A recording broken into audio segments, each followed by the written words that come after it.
உங்க எல்லாருக்கும் இயேசுவின் நாமத்தினால வாழ்த்துக்கள். இந்த நாளிலும் கூட நம்ம மலைகளை குறித்து தியானித்து கொண்டு வருகிறோம்.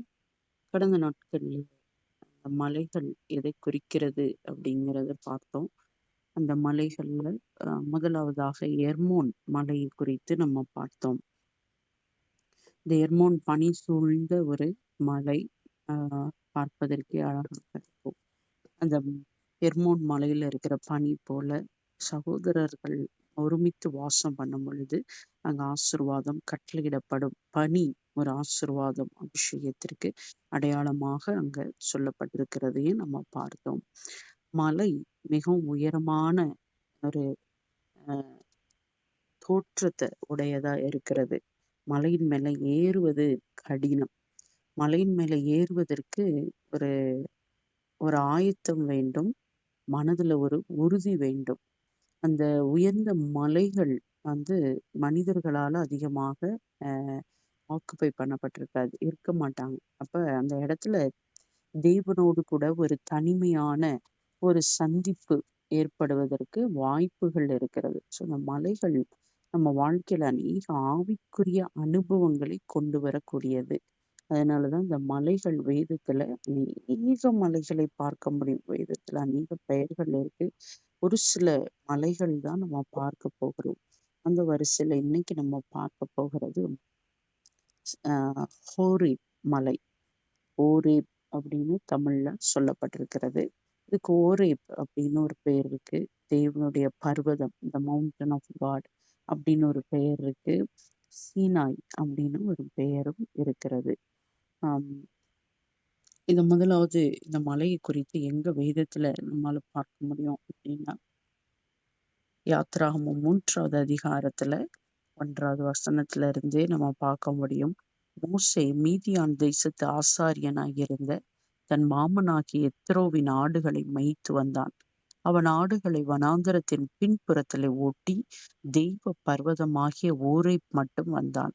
அங்கே கர்த்தருடைய தூதனானவர் ஒரு முட்செடியின் நடுவில் இருந்து உண்டான அக்கினி ஜுவாலையிலே நின்று அவனுக்கு தரிசனமானார். அப்பொழுது அவன் உற்று பார்த்தான்.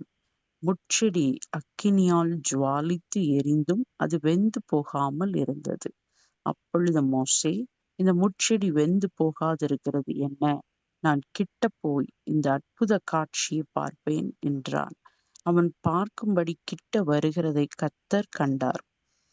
முட்செடியின் நடுவில் இருந்து தேவன் அவனை நோக்கி, மோசே, மோசே என்று கூப்பிட்டார். அவன், இதோ அடியேன் என்றான். அப்பொழுது அவர், இங்கே கிட்டி சேராயாக, உன் கால்களில் இருக்கிற பாதரட்சை கழற்றி போடு, நீ நிற்கிற இடம் பரிசுத்த பூமி என்றார். எந்த ஒரு மலைக்கும் இப்படி ஒரு பெயர் கொடுக்கப்படலை, அதாவது தேவனுடைய பர்வதம் அப்படின்னு. ஆனா இந்த ஓரேப்க்கு மட்டும் தேவனுடைய பர்வதம் அப்படிங்கிற ஒரு பெயர் கொடுக்கப்பட்டது. காரணம், தேவனே இந்த மலையில இறங்கி வந்து அந்த இடத்துல மோசேக்கு ஒரு அற்புதமாக ஒரு காட்சியை கொடுக்கிறாரு. இது வரைக்கும் மோசேக்கு இந்த தேவனோடு ஒரு சந்திப்பு ஏற்படுகிற வரைக்கும் பெரிதாக அவருடைய ஆவிக்குரிய வாழ்க்கையில எந்த ஒரு மாற்றமும் இல்லை. அவர் எகிப்துல 40 வருஷம் பிறந்து வளர்ந்து அங்குள்ள சாஸ்திரங்கள் கலைகள்ல கற்பிக்கப்பட்டு ஒரு ராஜகுமாரனாக அங்க வளர்க்கப்படுகிறாரு. ஆனா அங்க ஒரு கொலை செய்ததுனால தப்பி வர வேண்டிய ஒரு சூழ்நிலை.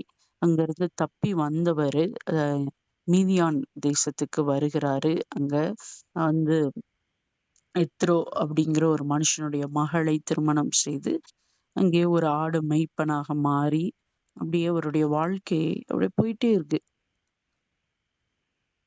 எந்த விதமான ஒரு எப்படி சொல்ல, ஒரு உயர்வு தாழ்வு எதுவுமே இல்லை. அப்படியே லைஃப் லைஃப் கோஸ் ஆன் அப்படிங்கிற மாதிரி ஒரு வாழ்க்கை அப்படியே ஒவ்வொரு நாளும் சாதாரணமாக போய்கொண்டே இருக்கிறது. இப்படி ஒரு 40 வருஷம் போயிருச்சு. ஒரு 80 வயது அவருக்கு. வாழ்க்கையில எந்த ஒரு பிடிப்பு இல்லை, வாழ்க்கையில எந்த ஒரு நோக்கமும் இல்லை, எதற்காக இங்க இருக்கிறோம் எதுவுமே மோசைக்கு அது தோணவே இல்லை. 40 வருஷம் அப்படியே ஓடிவிட்டது. வெறும் ஆடு மேய்க்கிறாரு, வீட்டுக்கு போறாரு, ஆடு மேய்க்கிறாரு, வீட்டுக்கு போறாரு, அவருடைய குடும்பத்தை பார்த்து கொள்ளுகிறார், இவ்வளவுதான். ஆனா ஆண்டவர் அவரை பார்த்து கொண்டேதான் இருக்கிறார். அப்ப ஒரு முறை இவர் இந்த பர்வதத்துக்கிட்ட வரும் பொழுது, அங்க அந்த முட்செடி எரிகிறது. இன்னொன்னு, இந்த ஹோரேப் மலைக்கு அர்த்தம் என்ன? இன்னொரு அர்த்தம் என்ன அப்படின்னு சொல்லி பார்த்தா, ட்ரை, வறண்ட, டெசலேட், ஒதுக்கப்பட்ட, பார்ச்ட், மிகவும் வறண்டு போன ஒரு நிலம் அப்படிங்கிறது தான் இந்த ஹோரேப் மலைக்கான அர்த்தம். சீனாய்க்கும் அதே அர்த்தம் தான் இருக்கிறது. சில வேத வல்லுனர்கள் இந்த ஹோரேப், சீனாய் பக்கத்துல பக்கத்துல இருக்கக்கூடிய, இல்ல அதே இடங்கள்ல இருக்கக்கூடிய மலைத்தொடர்கள் அப்படின்னு சொல்றாங்க. 2 ஒரே இடமா கூட இருக்கலாம். ஆனா கிட்டத்தட்ட 2மே ஒரே மலைதான் அப்படின்னு சொல்றவர்களும் உண்டு. அப்ப இந்த வறண்டு போன இந்த இடத்துல முட்செடிகள் இருக்கு. ஸோ அது இப்போ ஒரு முட்செடி பற்றி எரிகிறது. வறண்ட இடத்துல முட்செடி பற்றி எரிவது ரொம்ப பெரிய விஷயம்லாம் கிடையாது. ஆனா இந்த முட்செடி எரியுது. ஆனா கருகி போகல. பொ பொசுங்கி போகல. இத பார்த்துட்டு தான் இவருக்கு ஆச்சரியப்பட்டு பக்கத்துல வருகிறார். அவருக்கு தெரியல. ஆண்டவர் யார் என்று தெரியவில்லை. அவர் எப்படிப்பட்டவர் அப்படிங்கிறது தெரியல. ஆனா மோசே கண்ண நெருங்கி வருகிறத ஆண்டவர் பார்த்து கொண்டே இருக்கிறார். அப்ப எவ்வளவு நாள் ஆண்டவர் மோசேய பார்த்து கொண்டே இருந்தாருன்னு நம்மளுக்கு தெரியல. அந்த வனாந்தரத்துல அவர் அப்படியே ஆடுகளை மேய்த்து கொண்டே இருக்கும்போது ஆண்டவர் பார்த்து கொண்டே தான் இருந்தார். ஆனா ஒரு நாள் இந்த மலையில அவருக்கு ஒரு அனுபவத்தை கொடுக்க வேண்டும் என்று ஆண்டவர் சித்தம் வைத்திருந்தார். இப்ப இந்த மலையில அன்னைக்கு ஒரு என்கவுண்டர் மோசேக்கு உண்டாகிறது. நீ கிட்ட வரணும் அப்படின்னா முதல்ல உன்னை பரிசுத்தப்படுத்திக்கோ. உன் கால்ல இருக்க பாதரட்சைய நீ கழற்றி போடு அப்படின்னு சொல்றார். பாதரட்சை நம்மளுடைய வாழ்க்கையோட ஆஹ் பாதையை குறிக்கிறது, நடக்கையை குறிக்கிறது. பாதரட்சையை போட்டுக்கொண்டுதான் எங்கெங்கேயோ நம்ம நடந்து போகிறோம், வருகிறோம். அப்ப ஆண்டவர் இந்த இடத்துல உன் பாதரட்சை கழற்றி போடு அப்படின்னு சொல்றதோட அர்த்தம், உன்னுடைய வாழ்க்கையின் பகுதியை சரிப்படுத்து. உன் வாழ்க்கையோட பாதைகளை சரிப்படுத்து. நீ என்னிடத்தில் வர வேண்டுமானால் இது கண்டிப்பாக நீ செய்ய வேண்டும். அவர் உடனே அதை கீழ்ப்படுகிறார். பாதரட்சைகளை கழற்றி போட்டு ஆண்டவர் முன்னாடி தன்னை தாழ்த்துகிறார். அவர் கூப்பிடும்போது, இதோ அடியேன் அப்படின்னு சொல்றாரு. இந்த ஒரு வார்த்தை, ஹினனி, முன்னாடி இத நம்ம கேள்விப்பட்டிருக்கோம். நம்ம இதை குறித்து தியானித்தோம். லார்ட் ஐம் பிரசன்ட், நான் இங்க இருக்கிறேன். நீங்க என்னமோ சொல்லுங்க, நான் கேட்கிறேன் அப்படிங்கிறது அதோட அர்த்தம். இப்ப மோசே அந்த இடத்திலேயே தன்னை ஒப்பு கொடுக்கிறார். அவர் ஒப்பு கொடுத்த பிறகுதான் ஆண்டவர் அவரோடு கூட பேசுகிறார். இன்றைக்கு இந்த மலை எதை குறிக்கிறது அப்படின்னு சொல்லி பார்த்தா, ஒன்று, தேவனோடு உள்ள ஒரு சந்திப்பு. இந்த மலை உயரமான ஒரு இடம். நம்மள அநேகருக்கு ஆவிக்குரிய வாழ்க்கை அப்படியே கேஷுவலா போயிட்டே இருக்கு. ஜெபம், வேத வாசிப்பு, சபை இப்படின்னு. ஆனா எத்தனை பேர் நம்மள ஆண்டவரோடு ஒரு தனிப்பட்ட ஒரு சந்திப்பு நடந்திருக்கிறது? நேரடியாக ஆண்டவரோடு கூட ஒரு சந்திப்பு. நிச்சயமாக ஆண்டவர் என்னோடு கூட இந்த விஷயத்துல பேசி இருக்கிறார்.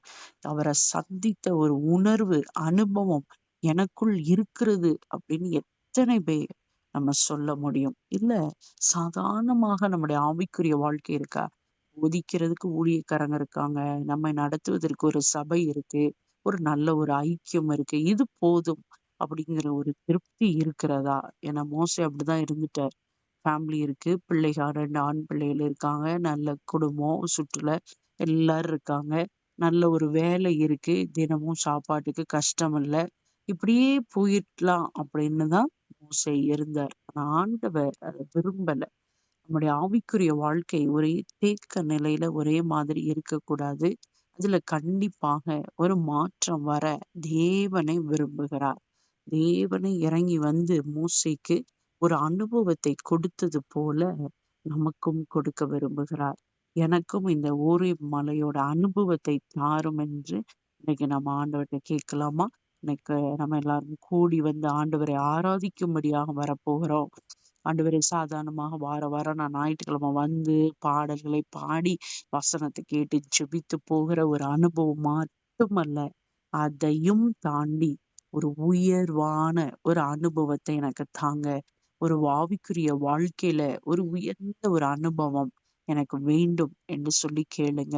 இந்த ஓரே மலையில தேவன் மோசேயை சந்தித்த பொழுது அங்க யாருமே இல்ல. தனிப்பட்ட விதத்துல ஆண்டவர் சந்தித்தார். ஒரு இந்த பர்சனல் என்கவுண்டர், தனிப்பட்ட சந்திப்பு மிக மிக அவசியம். நம்ம வாழ்க்கையில அது தேவை. இந்த அனுபவத்துக்கு பிறகு மோசே பழைய மோசேயாக இருக்கவே இல்ல. அடுத்த 40 வருஷங்கள் ஒரு மகிமையான ஊழியம், நினைத்து கூட பார்க்க முடியாத அளவுக்கு உன்னத அனுபவங்கள மோசே பெற்றுக்கொண்டார்.